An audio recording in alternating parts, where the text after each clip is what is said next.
Трпе Инвест Охрид.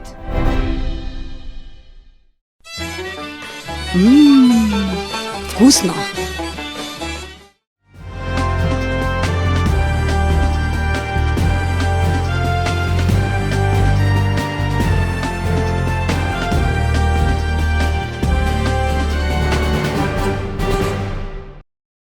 Изградбата на автопатот Охрид-Кичево се одвива согласно предвидената динамика. Со полна пареја се работи на уредување на галериите од село Извор до Врбјани. Паралелно се работи и на делницата Гостивар Букојчани, каде што рокот за завршување е крајот на 2029 година. Останува да се средат свлечиштата кај село Ботун, а со тоа во првиот квартал од идната година целосно да биде ставен во функција автопатот Охрид-Кичево. Веќе две галерии се целосно завршени, третата е некаде со 70% динамика, четвртата е со некаде 50% динамика. Во тунелите се работат, народски кажано, фините работи, односно се поставува софтвер, сигнализација за следење на сообраќајот, сигнализација за рано предупредување од пожари, вентилацијски системи, како и супермодерен контролен центар, кој што ќе го поставиме со цел зголемување на безбедноста и очекувам во текот на месец октомври да оваа најтешка делница од автопатот Охрид-Кичево биде ставена во функција. Вице-премиерот Николовски денеска изврши увид во капиталните проекти во општина Струга. Изминатите 2 години општината доби вкупно 5,6 милиони евра за 4 инфраструктурни проекти. Се работи турбо, мислиме дека ќе побараме и од вице-премиерот дополнителни проекти да се реализират.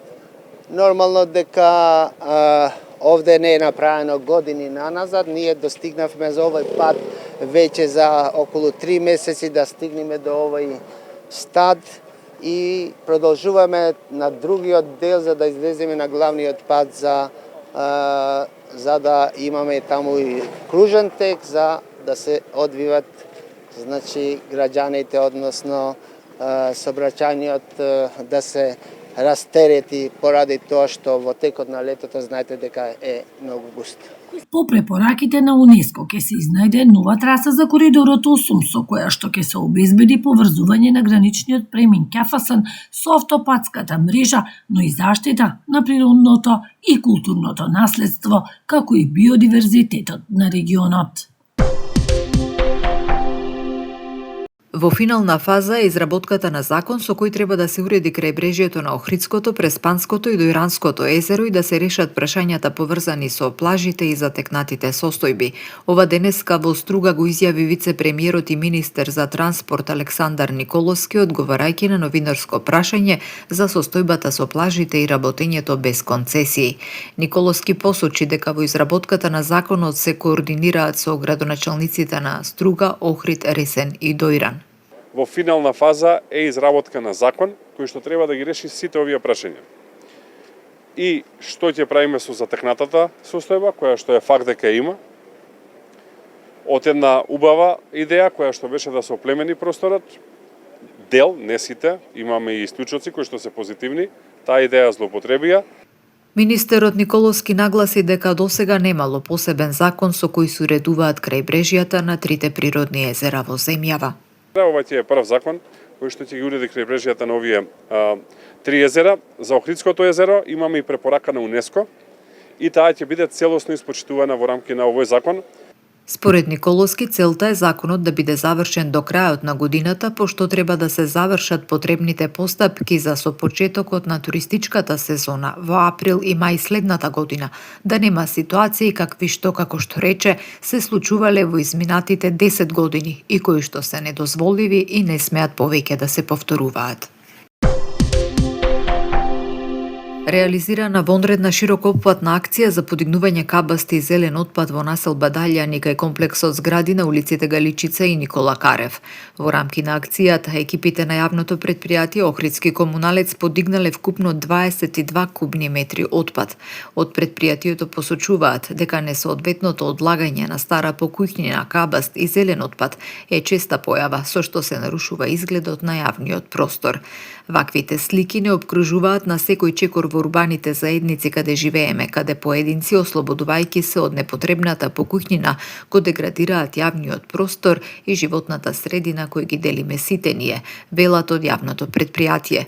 Од Охридски комуналец апелираат до граѓаните да го почитуваат календарот за подигнување кабасти зелен отпад за 2026 година, со цел отпадот да се одлага на соодветен начин и да се придонесе за почиста и поздрава животна средина.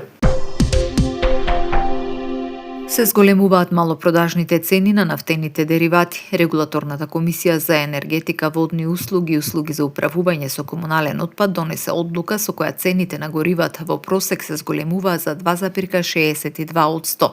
Најголемо зголемување има кај дизел горивото, чија цена се зголемува за 3,5 денари за литар.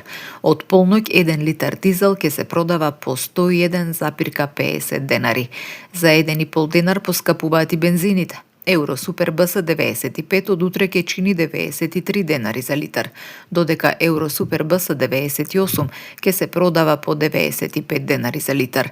За 2 денари за литар се зголемува и цената на екстра лесното масло за домаќинство, која ќе изнесува 100,50 денари. Цената на мазутот се зголемува за 1,850 денари за килограм и ќе изнесува 45,576 денари.